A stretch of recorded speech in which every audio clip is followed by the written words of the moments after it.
आज मी एक पत्रकार म्हणून नाही तर एक महाराष्ट्रीयन म्हणून तुमच्याशी बोलायला आलो आहे, की खरातांचं प्रकरण गाजलेलं होतं. व्हिडिओज बाहेर येत होते, पूर्ण व्हायरल होतं. मला आत्ताही आठवतंय घरामध्ये बसलेलो मी आणि अचानक एक व्हिडिओ पॉपअप झाला जिथे दिसण्यात आलं, की महाराष्ट्राचे मंत्री झिरवाळांचा एक व्हिडिओ समोर आला आणि तो व्हिडिओ अशा प्रकारे होता. तो व्हिडिओ पाहिल्यानंतर पत्रकार म्हणून गोष्टी समजल्या, की हा व्हिडिओ का बाहेर आला, हा लीक कोणी केला, कशाप्रकारे केला आणि याच्या मागचं कारण काय, या सगळ्या गोष्टी समजल्या मला. पण पत्रकार म्हणून मला त्या गोष्टीमध्ये जायचं नव्हतं. पण एक महाराष्ट्रीयन म्हणून मला सगळ्यात जास्त वेदना झाल्या, की महाराष्ट्राचे मंत्री महाराष्ट्राला देशावर, देश पातळीवर कशा प्रकारे महाराष्ट्राच्या मंत्र्यांबद्दल, महाराष्ट्राच्या लोकांबद्दल देश पातळीवर जे आहे विचार केले जात होते.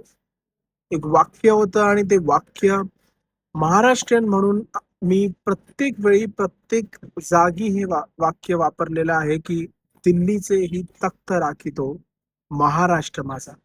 आणि आज महाराष्ट्राची अशी परिस्थिती, महाराष्ट्राचं राजकारण, महाराष्ट्राच्या मंत्र्यांचे असे व्हिडिओ, महाराष्ट्र हा राज्य दिल्लीला जे आहे दाखवतो, की हे राज्य किती सांस्कृतिक आहे, ह्या राज्यामध्ये किती टॅलेंट आहे.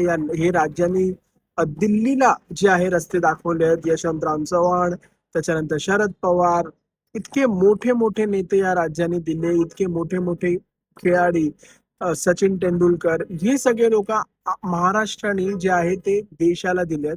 आणि आज या महाराष्ट्रामध्ये तुम्ही बघा, खरातांचं प्रकरण बघा, खरातांसोबतचे नेते, त्याच्यानंतर झिरवाळांचा हा व्हिडिओ, खूप वेदना झाल्या.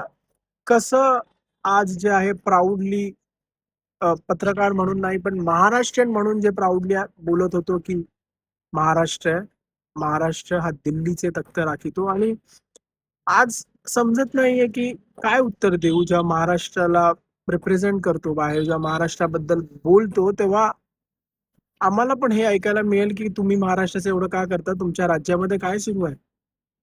तर काय सुरू आहे, हे राज्य कुठे नेऊन ठेवलंय, महाराष्ट्राचं काय अस्तित्व होतं आणि आज ते काय झालेलं आहे.